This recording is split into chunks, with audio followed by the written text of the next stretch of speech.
Kathy, I have your number, and you'll be hearing from me when you're in the State House in January. Thank you so much for being with us today.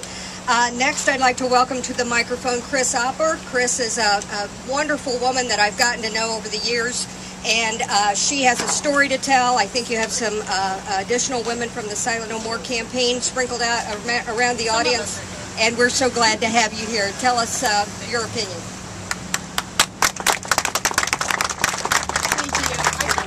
A little bit different perspective, obviously. I come at it from a personal perspective. I myself chose to have an abortion when I was 18 years old. I do want to tell you there are consequences that those of us who make this choice deal with. So you're talking about consequences of votes, and you're talking about consequences of choices of people who may feel trapped. They may feel pressured by other people to do what we term unthinkable. I'm not excusing what we do in any way, shape, or form. What I'm trying to do is relay the heartbreak that the truth of abortion and the consequence of abortion really does bring to lives. As I laid in the recovery area of the abortion clinic, I was weeping because for me, each of us has a unique story. My story starts when I was laying on that table. I had the realization, I knew without a shadow of a doubt, it was a living human being that had just been taken from me. That is a thought that you cannot even imagine. If you are a mother, the reality of that hits really hard. I realized the people that were in the area, I'm weeping back there, and no one is asking me what's wrong. They're talking about what's going on in their own lives. And it was an immediate realization that I don't talk about what I just went through. If you think about how many women and men you know that you have ever heard the story of their abortion, it's very few and far between. And that's because we have a very deep and a very dark and a very guarded secret that we carry, because we are totally ashamed and we are totally guilt-ridden of the choice that we made. So as far as why I'm here is to bring the reality of that. It's to bring encouragement for those of us that have actually made this choice to find out that there is healing that is available. You have to make the steps, though, to do that. This is one thing that you will never, ever lose the regret for. That will never go away, and please hear me very clearly on that.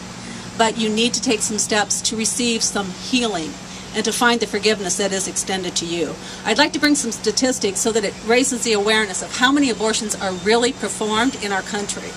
And according to the Alan Guttmacher Institute, by the time the American women reach the age of 45, 43% of American women age 45 have been through an abortion. That's huge if you think of the numbers. That's approximately 3,600 abortions every day, which makes it the most common medical procedure that there is. Out of those abortions, 11%, now we're talking about health care costs. As I'm talking about this, also think about the health care cost that an abortion does instigate. And out of those abortions, 11% will have immediate need for medical attention due to complications. That is not decreasing health care costs, that is increasing health care costs. There's studies done that within the next 12 months of women who have had abortions related to women who have been pregnant in crisis situations but carried to term, there's a 4 times greater death rate among women who have had abortions versus those that have not. That's mainly due to complications that arise during the procedure.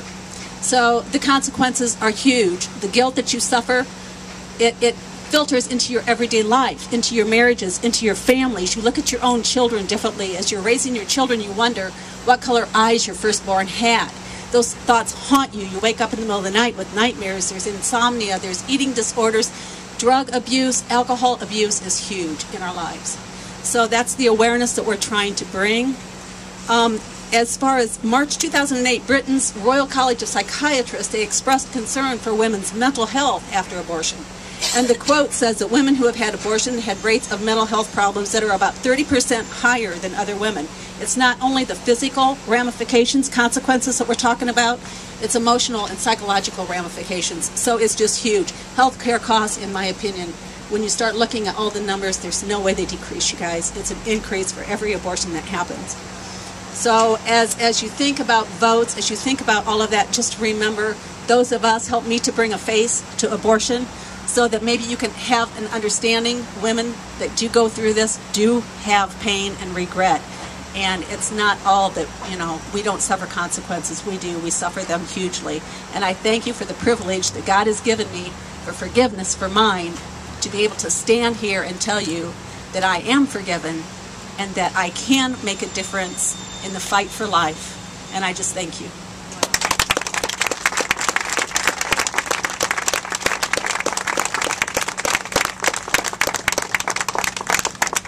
Kris and the women and men that stand with her are my personal heroes, and I think you've seen the reason why. I just want to insert here, just take a brief minute to say, if you know anyone that is suffering from the consequences of an abortion, or you yourself are, please dial 1-800-395-HELP, 1-800-395-HELP. Healing and forgiveness is as close as your phone, and the Lord wants to set you free today. Let this be the first day of joining the fight, healed and forgiven. Next on our list is Karla DiFilippo. Many of you are involved with 40 Days for Life campaign will recognize Karla. She is the dynamo behind the local 40 Days for Life campaign, and without Karla, me and most of the rest of us here would not be able to do what we do. Thanks, Karla.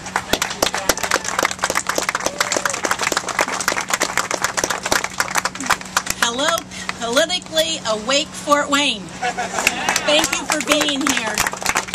Thank you, Susan DeAnthony, for this awesome bus. I love the back. I love the back. There are consequences, but there's also accountability. And we are the City of Churches here, and we hope that on September 22nd, all of you join my husband John and myself to stand for the unborn, to stand in prayer and fast, to be part of our 40 days. We don't want anybody on the sidelines. We want everybody out there, because there are consequences to watching that TV program or going to that party instead of coming out and praying with us and thinking about all the unborn. And so, as you can tell, we are planning, we are revved up about the upcoming fall campaign. And there are 2,811 babies across this country that have been saved so far due to 40 Days for Life. 2 of them from Fort Wayne are on that list. 35 abortion workers have walked out and left the industry.